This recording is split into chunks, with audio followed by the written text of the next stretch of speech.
Alrighty, and welcome everyone to another episode of Who's Got Clout here on Clout Forum. So today is a very special day because we have somebody who is probably, in my opinion, one of the most well-known people out there cranking out memes and entertainment and keeping us all smiling from the very beginning of BitClout. And it is the wonderful Illuminati. I'm just going to call it Illuminati from now on. That's what everybody's welcome, giving Chris. up. And, I'm doing good. How about yourself? I'm good, man. I'm good. I've been looking forward to this conversation because it's yeah, absolutely. It's one of these things, Chris, where for a lot of us coming from the social media, you see, I didn't have much to do with NFTs at all before I came into BitClout. That was my real crypto and everything else, definitely, but not so much the memes, not so much the NFTs.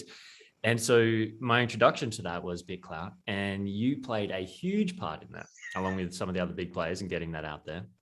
So I'm fascinated by, what drives it, what's behind it, what the adventure's been like for you. So I tell you how about we start, Chris, with what is your BitClout origin story? Like, how early on were you, and how did you get into it? Somewhere around the middle of April is when I originally got on. I found it through like the Wall Street Bets subreddit. Somebody had posted a link in there.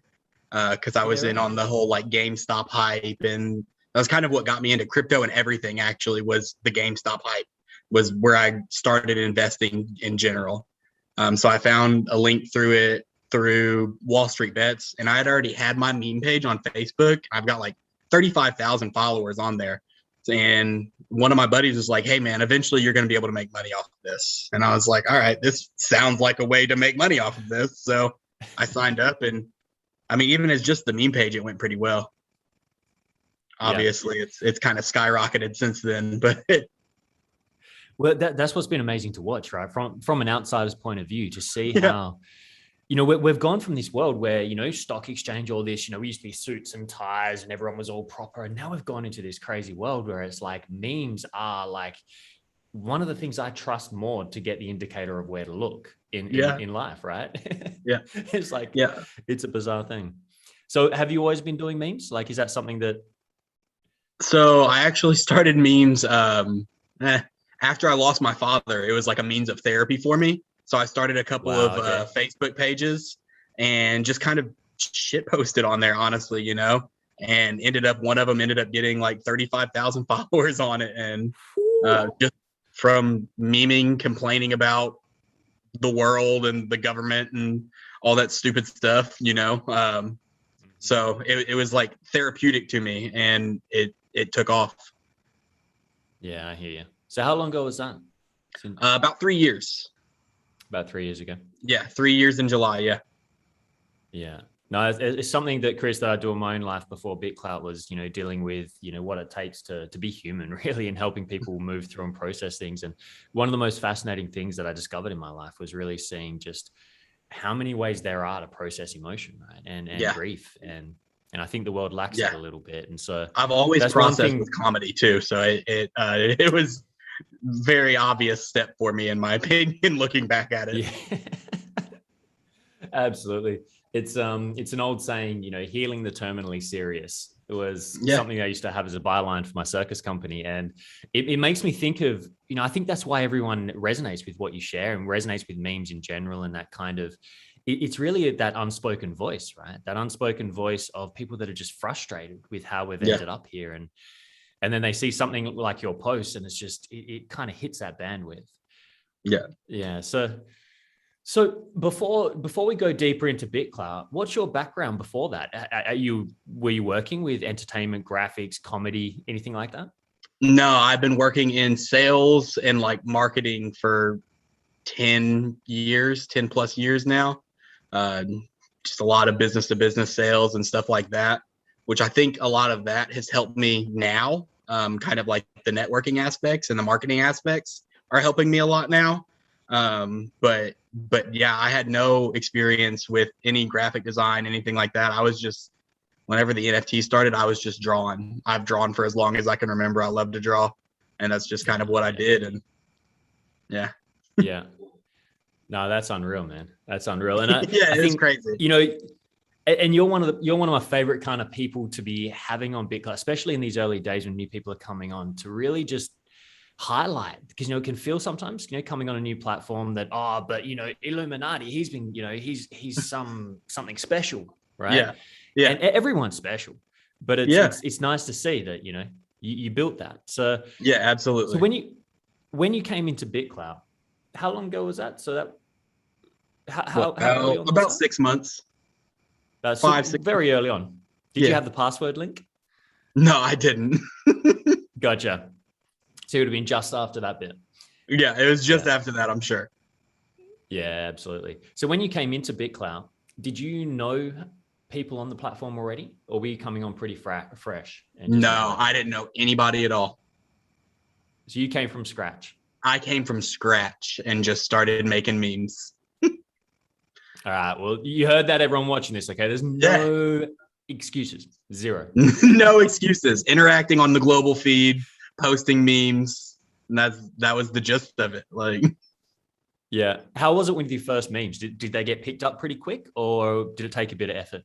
It took a little bit of effort because like I'm used to the bigger follow. I mean, 35,000 isn't a ton, but it wasn't nothing, So it was like a little discouraging. Like, all right, I don't know how this is going to work out, but I kept at it. It was fun. It was something new to meme about. With like there were a lot of like very meta BitClout memes in the beginning, and there's still a lot of very meta BitClout memes. And I know that's something that like Mark Cuban talked about with the BitClout porn and everything, that it's just everybody talking about BitClout. And luckily now it's getting away from that, but that was something, it was something new to meme about. So I started just firing them off, and eventually they started going a little bit better. Once guys like Simp and like Hunt Sauce and those kind of people started like reposting my stuff, then finally I started gaining some traction. So how long do you reckon it was between kind of, and by the way, I think we've got here, was that you, Alex? Credits to Prosper Clout. You've been on for 186 days, created on April 5th, 2021. There we go. Nice. So a little over 6 months. Yeah. So from when you first entered, how long do you reckon it was until you started getting a bit of traction? Like, how long were you throwing memes at an empty space for? I wouldn't say, probably a few weeks, probably 2 to 3 weeks. Yeah. It took a little while to gain traction. There'd be like every once in a while I'd have one that would go to global and it would get a few likes or something. But a lot of them, those early ones, were just letting them fly and seeing what happened. How did you feel in those first couple of weeks, not seeing, like you say, and this is a really big thing, right, Chris? Because we've got so many people that are going to want to come over to BitClout with big followings, and 35,000 is no small following. Yeah. And so it's a massive mind shift change, right? Like you hear, it's like, hang on a second, is this pointless? Like, am I just, So how was that like emotionally for you in the first couple of weeks? Did you take it serious, or? I still kind of took it serious, but I was just, honestly, I've still just messing around, it's making memes for fun. So I can't act like I've ever been too serious, but I think that's kind of what works for me as well. So like I was posting the same memes that I'd post here that I was posting on my other page that weren't like about BitClout. So it didn't really feel like I was doing a whole lot different. I had just added a step in my routine. And then a few of the extra, a lot of times it'd be those like BitClout centric memes that end up hitting the global feed. And so those are the ones that are getting a little more traction, while my other ones are getting traction on the other platforms. And it was like, all right, sure, whatever. It was just another step.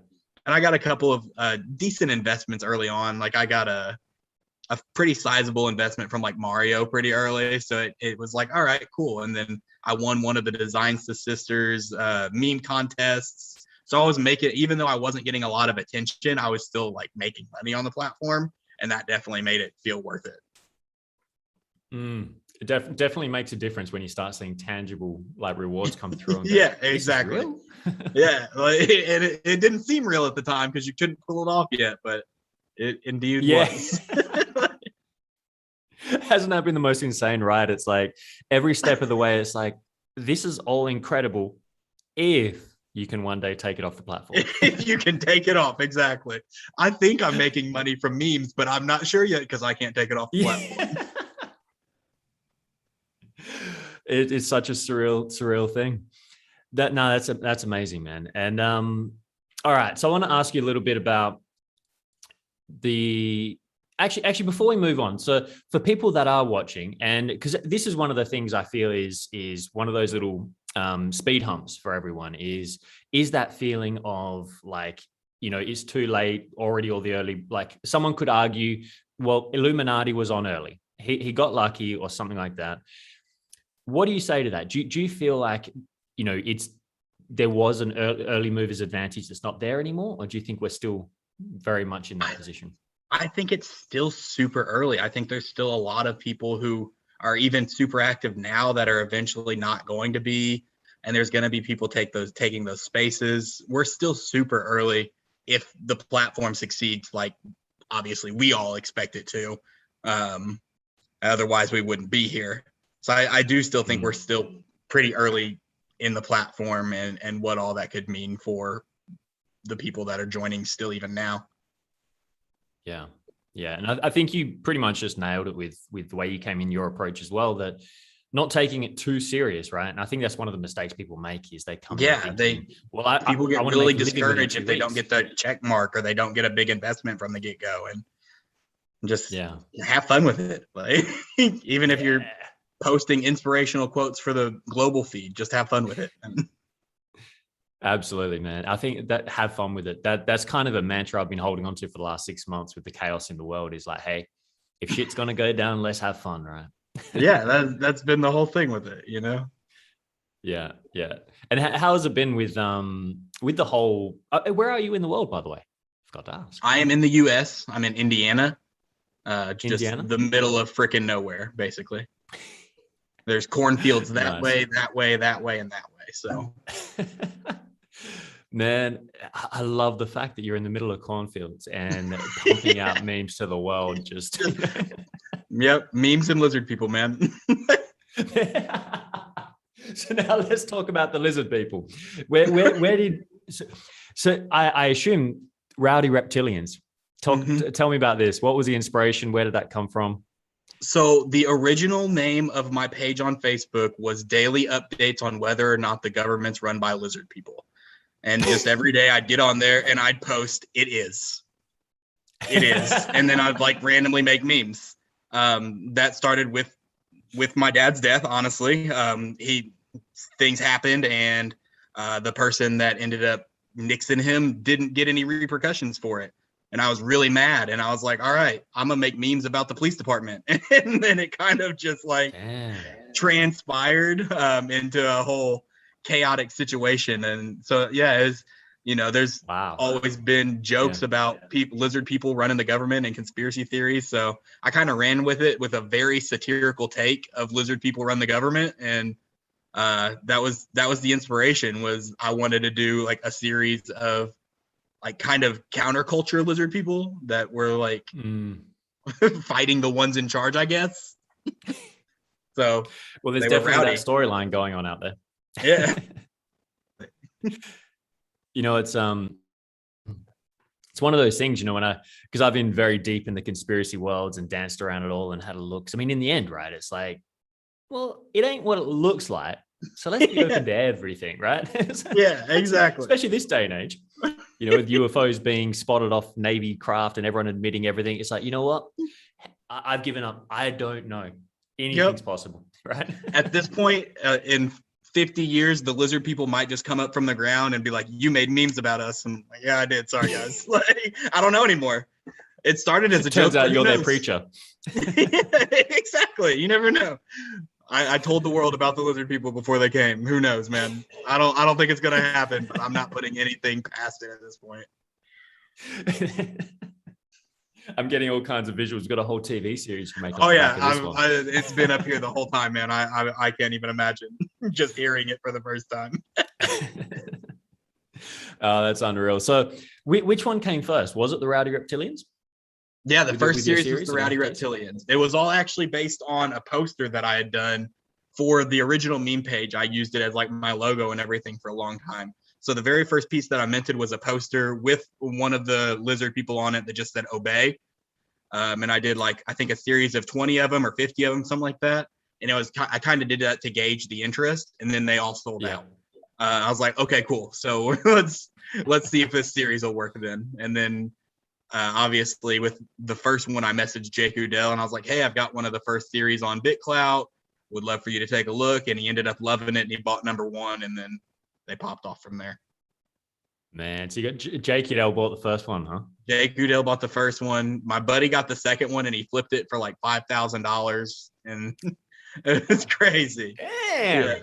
Yeah, he bought it for 100 and flipped it for like 5K, and he had just had a baby. He was super pumped.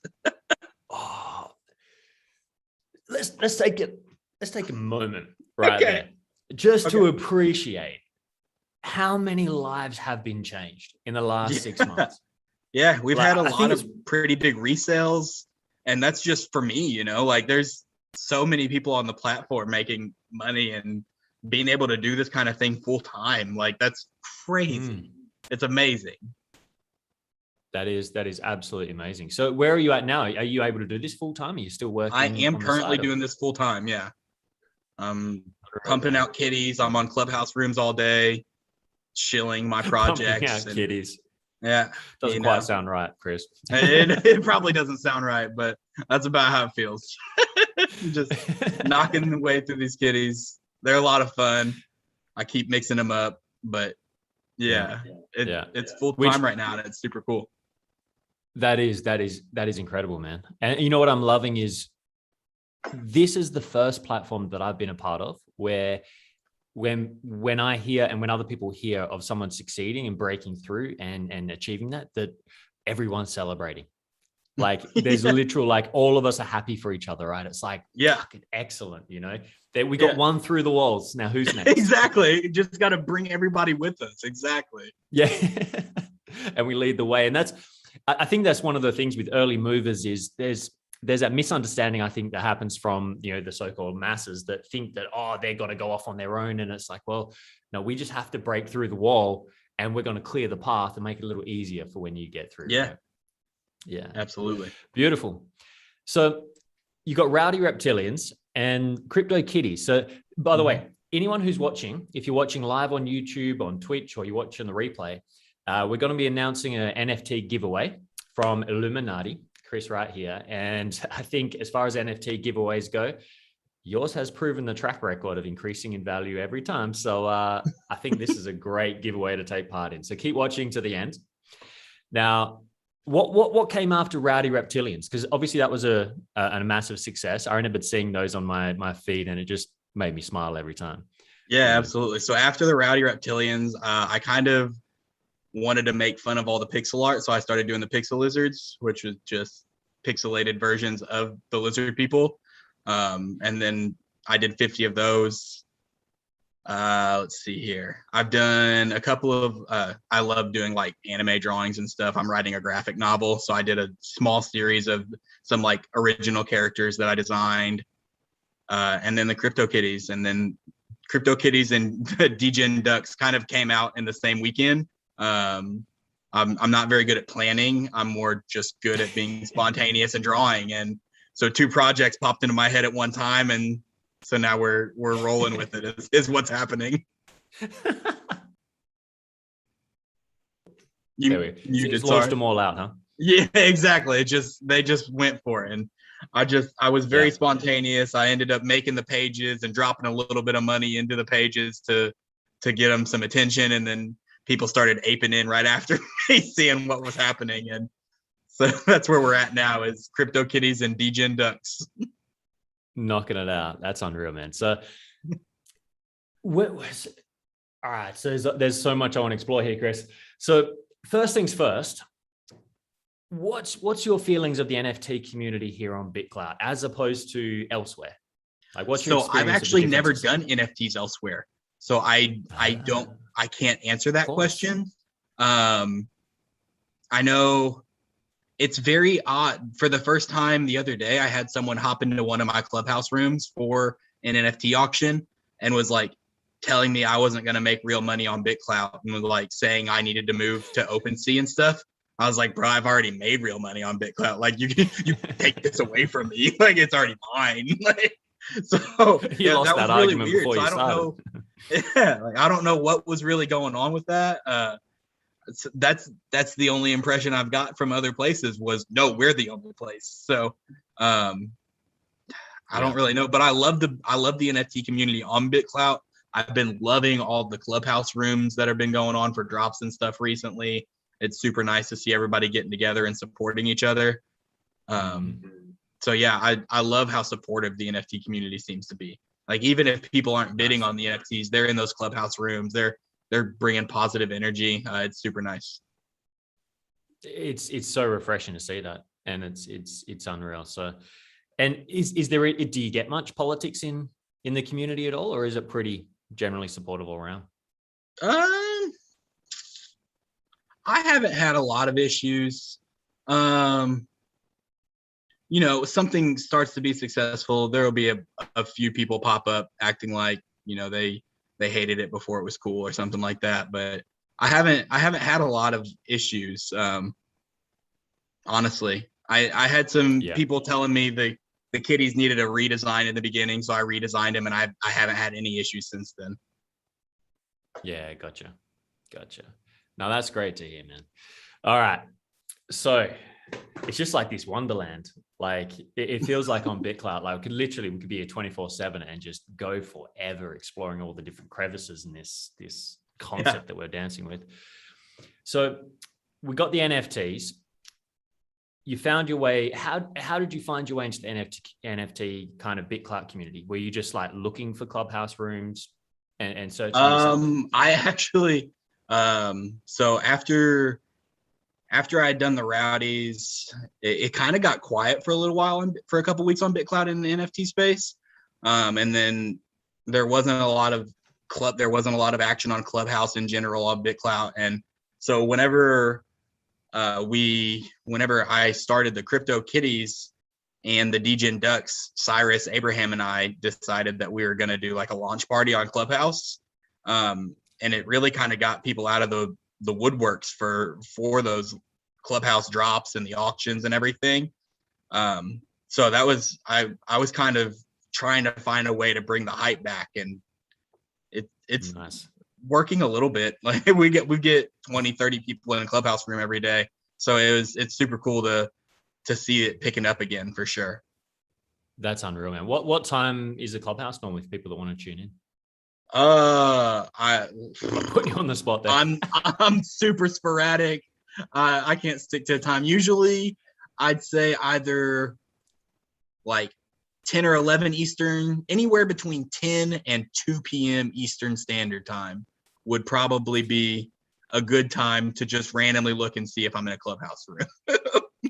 But there's no guarantees on the time frame that I'm doing my drops, just because usually it's like whenever I can get away from the kids and get them to bed and all that stuff, I'm going to be out here, or if they're on nap or if they're playing on their own, heaven forbid. So it's usually just pretty sporadic throughout what else I've got going on. Yeah. So speaking of kids, so you're a family man. So how many kids you got? I've got 2 kids. I've got a daughter that's 2.5 and a son that's 6. Fun ages for sure. 6. I remember my boy is 11 now, and he's going through another one of those transitions to become a young man, you know. And I remember at 6, around 6, 7, yeah, they really started coming out into their own power, and you know, you start seeing that little human. It's like a kinder, you know. Yeah, absolutely. He started playing baseball he's been playing baseball, but he started really playing baseball instead of like T-ball this year. He was hitting home runs and everything at like 5 years old. It was so cool to see. Yeah, man. He had 3 home runs at 5 years old. I was mind blown. I'm surprised he hit the ball at 5. I was like, bro, incredible. I didn't have any home runs in my whole baseball career, and you've got 3 as a 5-year-old. Like, that's wild. That is wild. All right, fantastic. So look, I mean, when people are looking at this, right, if this is what's so good about actually, you know, and welcome everyone who's tuning in. We got Michael Savetsky, we got Sam who's come in, I think it's new on BitClout. Everyone watching live, thank you for tuning in. And this is kind of why we do this, Chris. You know, this is why we have Clout Forum and bring people on, is to break this illusion of who these people are on the profile, right? Because people, project all kinds of celebrity status or this or that, depending on where they come from in their world. And what I've been loving and by meeting all the community is how real people are, that these are everyday people, that everything's possible now. And, doing it with kids, especially 2.5 and 6, I mean, these are high energy ages that need a lot of attention, right? Yeah, they are. I'll try to. Luckily, they like to draw with me, so I'll like let them choose some designs for some kitties every once in a while and stuff. It's really fun. Yeah, it's a lot of fun. So if you ever just see some that don't look like they belong together with the colors and the accessories, it's probably why. The kids probably chose the colors and the accessories for that one. You realize that when that gets out, they'll be worth the most. Oh, for sure. Yeah, no doubt. Yeah. No, that's incredible. So now following that lead a little bit, before we go into that, how have you found as a family man coming into BitClout and now being able to do this full time? Have you found more time for the family, or have you found less time because of the intensity of everything? More time for sure, but it's not as much as I expected, because I do stay pretty busy. But coming from a 9 to 5, it's definitely more time than I got to spend with them. But yeah, it's a lot of, like me doing work or drawing or something while the family's also around, which is amazing to me. Like I love that. I always hated my work environments and stuff. So being around my kids and my wife while I'm sitting here drawing is amazing. Yeah, I hear that completely. I'm the same over here. It's in the office, I've got my son's computers just behind my screen, so I can literally sit here, do podcasts, do these things, all over the world, and he's sitting right there, and you get to hang out. Yeah, for sure. Yeah, because that's one of the most important things, isn't it? It's not always about having to talk to each other, but just being around the kids and being there. Yeah, absolutely. Yeah, no, absolutely. All right, so now that brings me to where I wanted to head with that was, because you mentioned that you do some of this process with the kids. Something I've been super curious about is, what is the process of creating these NFTs? Like, what's going on with Rowdy Reptilians? It's, because I'm, like I say, very new to the whole concept and everything. So I've seen there's a general kind of character switching around accessories. Like, what is the thing behind that? Like, so break it down for me. I've got a Wacom tablet. See it right here. Yeah. So I draw like the line art basically. And then you have a bunch of different layers. So you can use that line art and do like a layer that's the skin, and then a layer that's accessories and everything like that, and just kind of overlap them, switch them, interchange, all that kind of stuff. So once the initial line art's done, it's really just thinking of what you want to do with each one from there. Like the Rowdies, they were each a unique piece. Whereas some of the crypto kitties, they might have accessories that are the same as other crypto kitties. So that was a little bit, I only did 50 of the Rowdies, so I wouldn't say it's a longer process, but it's a more tedious process to make each one individual. Whereas with the kitties, there are a few that, like, some of them are going to have the same 3D glasses, but one cat might be white and one cat might be gray. So it's a lot of coloring and stuff from that point. So you are doing that all manually. It's not like a generative machine thing. I don't know how to code. I've got no generative thing going on. Unfortunately, it would probably make my work a lot faster, but it wouldn't be as fun to me. Right. And that's where I guess it's like the digital version of handcrafted artesian NFTs. Yeah, exactly. Yeah, you could really tell with the Rowdies. There were some lines that it was like, oh, that's hand drawn. Fantastic. I'm going to be looking a lot closer at them now. Because I got to say, one of the things that I'm noticing is BitClout in general is inspiring a lot more creativity in me. It's like, because moving away from that, I need to do it as a job but there's kind of a playfulness that's on here. And when I see these NFTs, I've seen your reptilians. I love them, man. And I love that creativity and what everyone else are doing out there, that there's that little part that gets inspired and goes, I've got all kinds of crazy characters up in here. It's like, but I think I better learn to draw first, but it's got to be an adventure. So you're an inspiration. For sure. I appreciate that.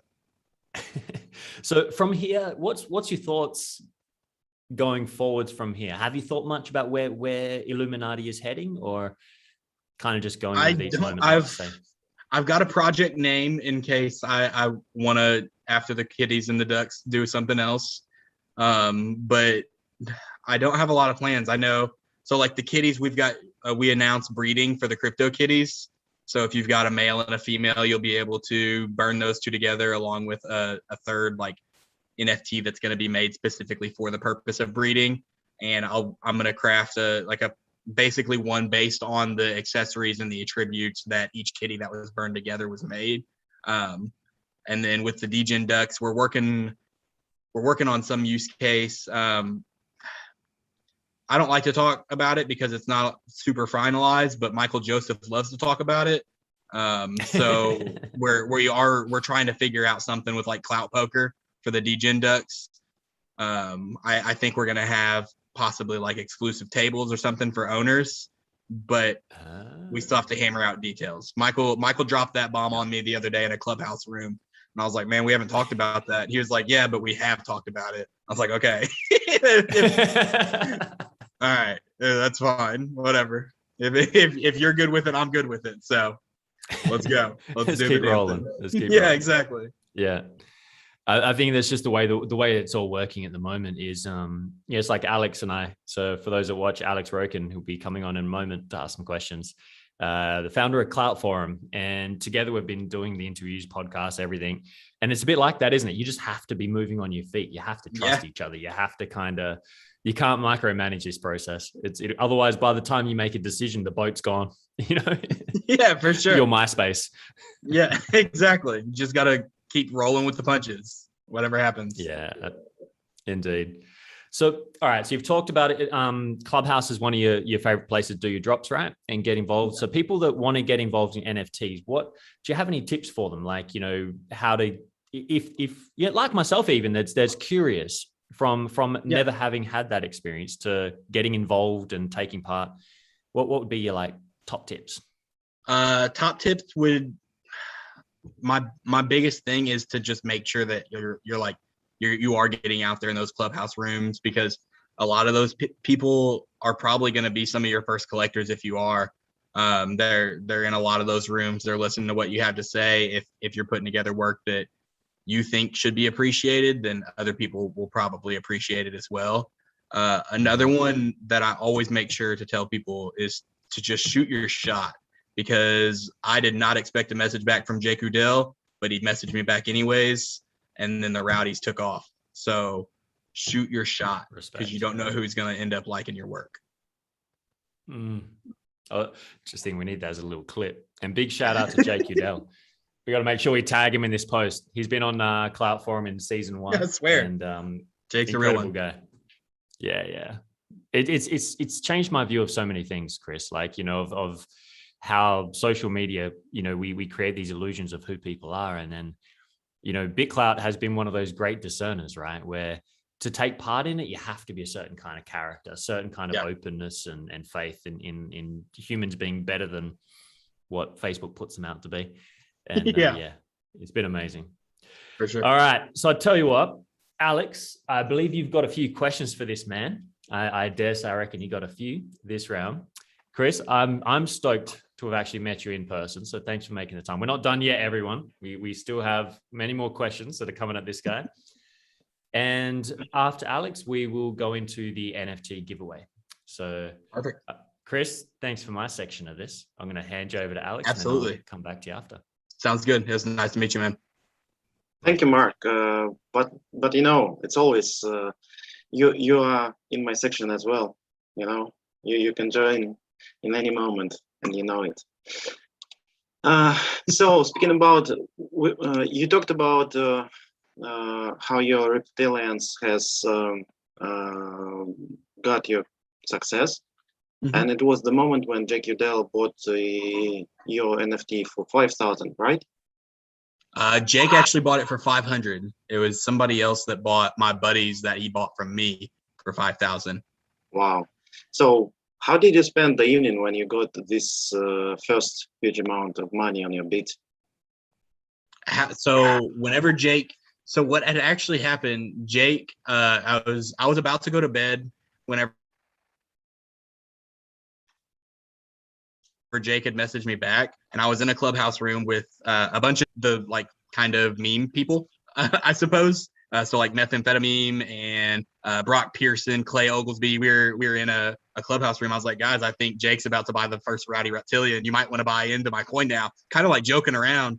And then I went to bed, and then I woke up, and Jake Udell had bought $10,000 worth of my coin. And Diamond Hands had bought $50,000 worth of my coin. So I was actually sleeping when all the madness happened. And I woke up to like just an unheard of number in my BitClout wallet. It was like 5 a.m. when I woke up. I don't even know why I woke up at 5 a.m. because I never wake up at 5 a.m., but I did. And I checked my phone, and I immediately had to like wake my wife up. I was like, babe, you have to look how much money's in here right now. Wake up. She's like, stop waking me up. And then she saw the number, and she was like, oh my God. Okay, now I'm going back to sleep. So it's really just celebration. I didn't really, we haven't done a lot with the money yet. It's most of it's still sitting on BitClout other than what I need for like month-to-month expenses. But yeah, did you celebrate it with your family? Oh yeah, we definitely celebrated. Everybody's gotten some new shoes, and you know, we had some steak dinners since that happened, but definitely celebrated. Everybody was super happy. My son still doesn't know what's going on because, in his opinion, I just haven't gone back to work. But I was like, I'll tell him like randomly. I'm like, hey, I've got to go work. He's like, no, you're drawing. I'm like, yeah, that's work now. So he's still pretty confused on what's going on, but he'll get over it.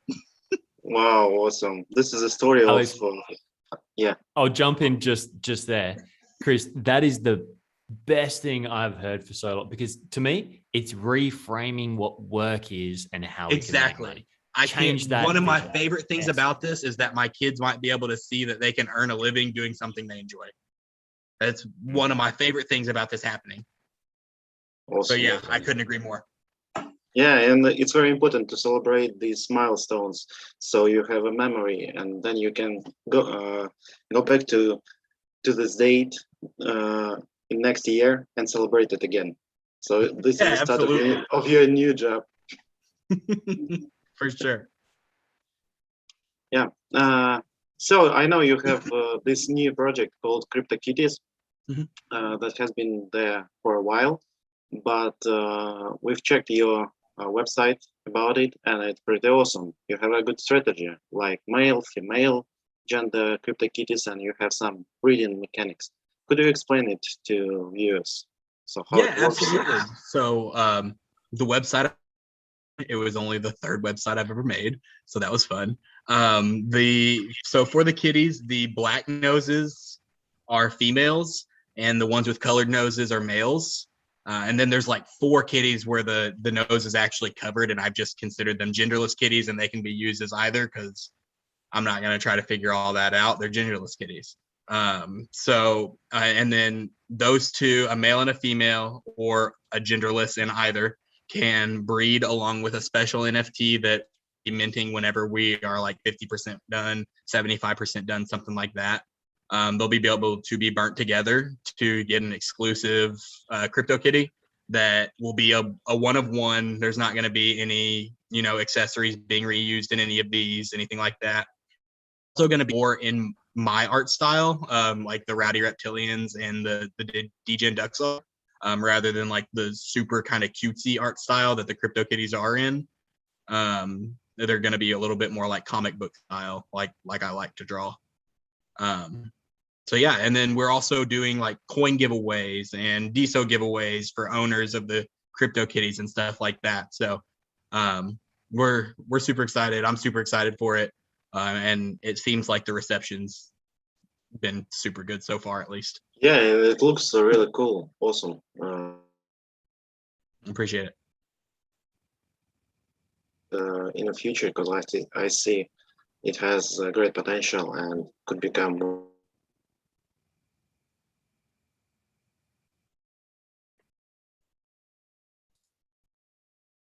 You still there, Alex? I think he might have lost his internet connection. I thought it was me for a second because I had cut out a couple times already. It's like, I don't know if it's me or him. Yeah, you two are getting me both confused. I'm used to it either being Alex. Now I'm like, hang on a sec. All right, Alex, you there, bro? Yeah. So right. Was there a glitch or something like this? Yeah, we lost your connection. You went radio silent for a little bit, but we got you. I see. Sorry, guys, for that. So I was saying that I know you are going to do an NFT giveaway in this series of CryptoKitties, and I would like to use this moment when we are discussing NFT to present this NFT giveaway, and then I will continue with some personal question to you. Okay, Mark, yeah, absolutely. Could you explain it? So for the giveaway, what are we doing? We're doing, if you repost the post, which is that one right there, go and repost it. Do not recloud it because that's Chris, not a thing. We were going to reclout the actual replay so that they get to actually see your conversation. And then is that how we're going to do it, Alex? Yes, absolutely right. We are going to do a post about today's podcast, and they will need to repost this podcast post. Okay. And we'll paste the link to CryptoKitties into this post as well. There we go. So repost the Clout forum post. Repost the Clout forum post then about this podcast episode. Correct? Right. All right. So you repost that, and then you could win the CryptoKitty that is on screen here. You could win one of them, which is, we are considering it 156 to 160 because we minted 5 of them. So we're going to sell 3. We're going to give one away, and then we're going to give one to the Clout forum guys here. So that'll be... That's awesome, man. He's got a little tie-dye shirt. He's got some annoyed eyebrows. Yeah. do you know what, Chris? It makes me think of a lot of... I'm a recovering hippie myself and alternative. I still am at heart, but I've worn my share of tie-dye in my younger rebellious years. And I got to say, that's kind of what a lot of them look like these days. Yeah, for sure. He's probably angry about something, I don't know what it is. But that's awesome. Yeah. So as you said, Chris, if you guys want a chance to win this NFT, which again is a piece of history as we go forward, and you've got your track record already. So you want to win yourself one of the CryptoKitties, then all you need to do is Alex will be sharing the replay of this episode with Chris Illuminati later in next few hours, I'd say. And when that happens, so follow that on Clout Forum. When that happens, just reclout the replay. That way we can help get the conversation out, get it out there amongst the community, and help people actually hear the story behind Illuminati, because I think it's a very empowering one. So I really appreciate that, Chris. I'll throw that back to you. Absolutely like the nose of the CryptoKitty and the t-shirt. It's very nice colors from my point of view. Appreciate it. So let's go dive into your personality. And as you said, you've been sometime in doing memes about politicians and politics. So if you were invited to UN stage instead of Greta Thunberg, what your message would be to the world?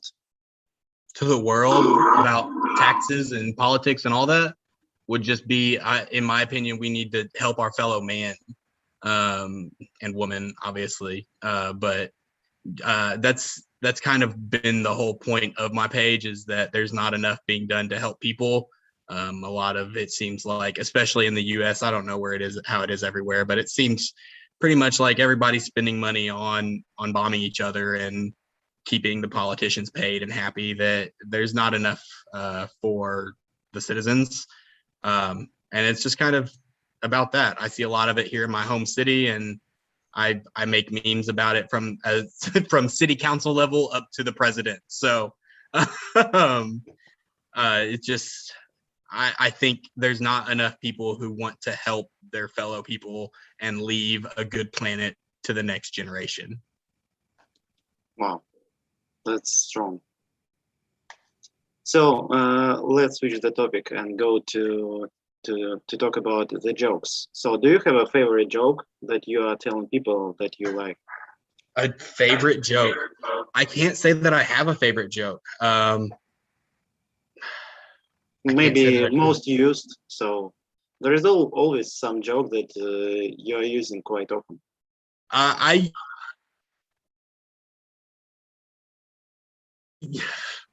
use a lot of a still shot from something that's really, really vulgar, and then cropping it to where you can't see the vulgar and throwing some captions on it. That's my favorite thing to do. I won Mario's meme contest with it. I randomly get a cropped porn meme on the global feed, which I find hilarious every single time. And so I guess my favorite would be just a category of meme template that I use way too often. I don't really have any particular joke. Okay. So I don't tend to shy away from controversy. So that's probably my go-to. I see. So you have a pretty says a guy who calls himself Illuminati. Exactly. Like just getting down and dirty with it.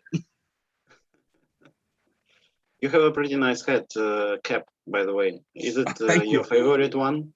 It is my favorite. If you take a look at each of my series, you'll see whether it's the Rowdy Reptilians, the Crypto Kitties, the Degen Ducks, you will find a gray cap with a blue snapback and a navy blue shirt on at least one of them. Every one of those is my self-portrait in a different animal. Wow, cool. I think these kind of NFTs should be the most valuable. Yeah, I Alex? never really tell anybody about it. I told whenever the Degen Duck came out, I was like, oh yeah, by the way, this is my self-portrait. But everybody else, I just posted it and it was what it was. What do you reckon, Alex? I reckon we go running through all these NFTs and track them down because they're going to be worth a lot more after this episode. You never know, yeah. Those self-portraits, man. Yeah, that's cool. So I have two more questions before we'll jump back to Mark with his rest of questions. And the first one is, what do you eat for breakfast to be so successful in making reptilians, Degen Ducks, and I sleep through breakfast most of the time. If I'm not sleeping through breakfast, I'm getting coffee and donuts from Dunkin' Donuts. Yeah, there's the breakfast of the champion of NFTR. Apparently so. Yeah, a lot of coffee is the key. Cool. So you have two children, right? Son and daughter. Yep. And are you going to teach them how to be an NFT artist, or do you plan to do this? I'm not gonna force anything on them, but if they really enjoy coloring and drawing right now, and we got them like little drawing tablets so they can try around. I let them draw on my tablet every once in a while. Who knows? Maybe one day I'll start a page for them and get a college fund going or something. But as of right now, I just want them to do what they're having fun with. So if they have fun drawing, then I'm definitely gonna let them draw with me. If they don't want to, then they can go do as they please for sure. Wow. I think this is the good stop to give the floor back to Mark and to continue discussing these family matters. Yeah, thanks, Alex. Great questions, man. I just want to say, Chris, I love working with this guy. It's just like, what a great time we've got, right? I get to interview people like you in the middle of cornfields, making crazy drawings of reptilian people and scoring awesome steak dinners and a nice life, with your kids off reptilians. Working with Alex over in Russia. I'm here in Australia. It's a wonderful world we're in right now. Yeah, absolutely.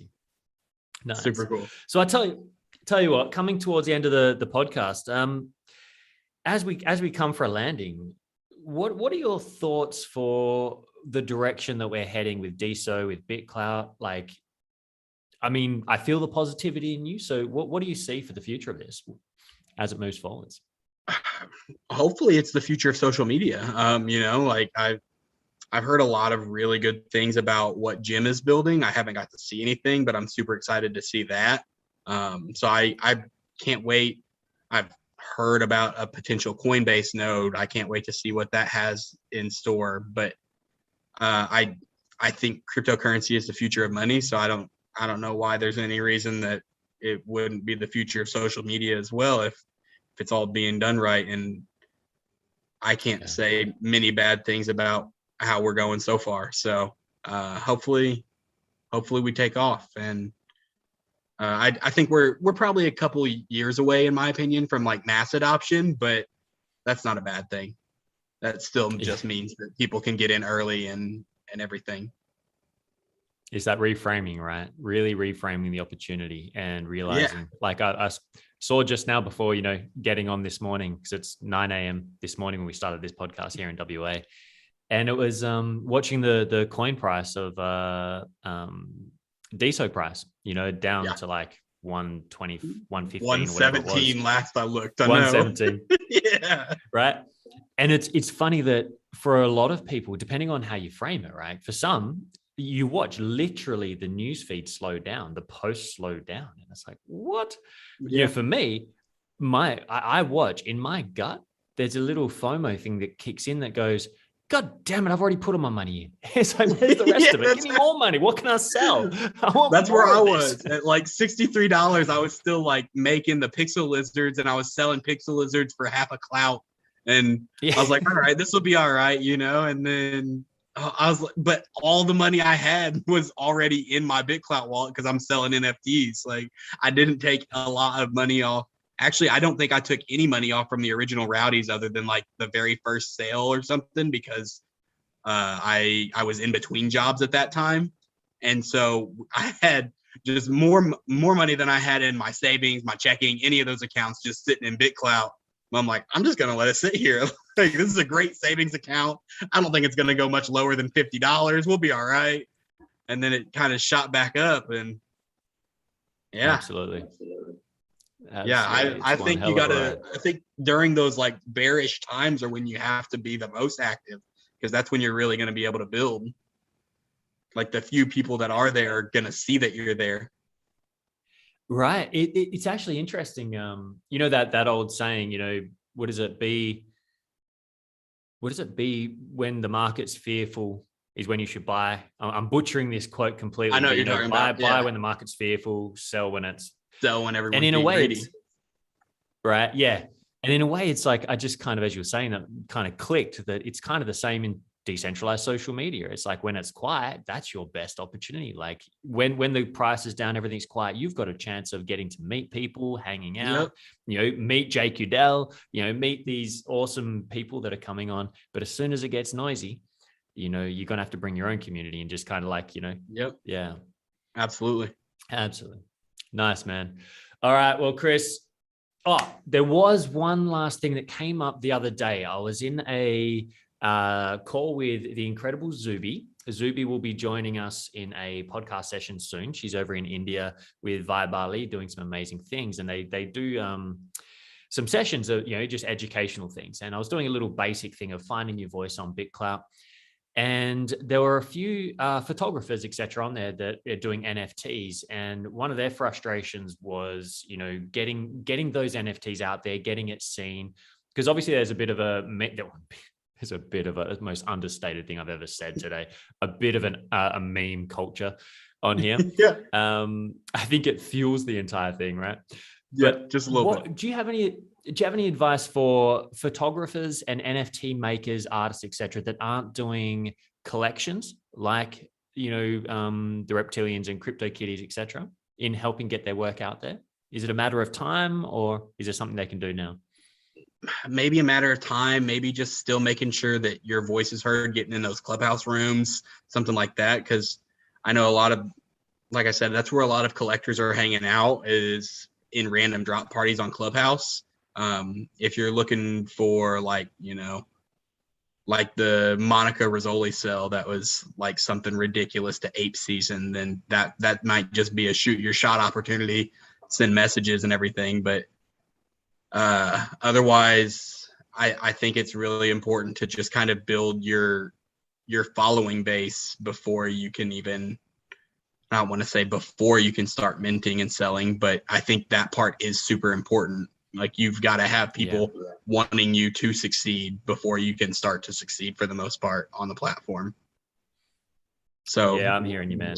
Get some people, get them rallying, have them tag Craig and tell him to buy your NFT. It's got to come from the third party.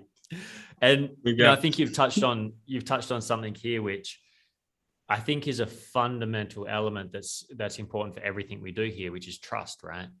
It's like one of the rarest things in the world right now, as far as I'm concerned. The most valuable thing is trust.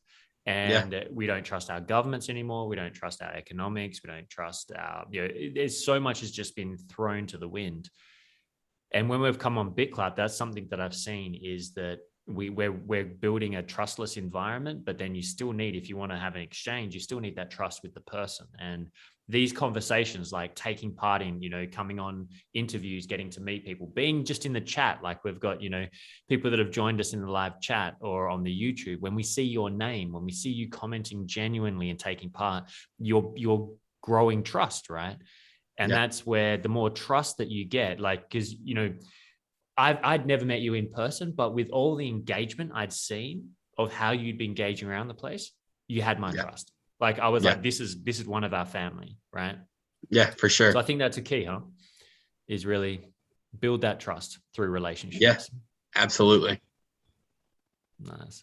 Well, Chris, it has been an absolute pleasure, my friend. I look forward to hopefully one day we get to catch up at a BitClout gathering, DeSo gathering somewhere in the world and celebrate these insane times. I couldn't agree more. It was super nice being on. It was nice to talk to both you and Alex. And hopefully we get a worldwide meetup or something sometime. And I would love that. That'd be awesome. Thank you for joining us and thank you. Yeah, absolutely. Thanks for having me on, guys.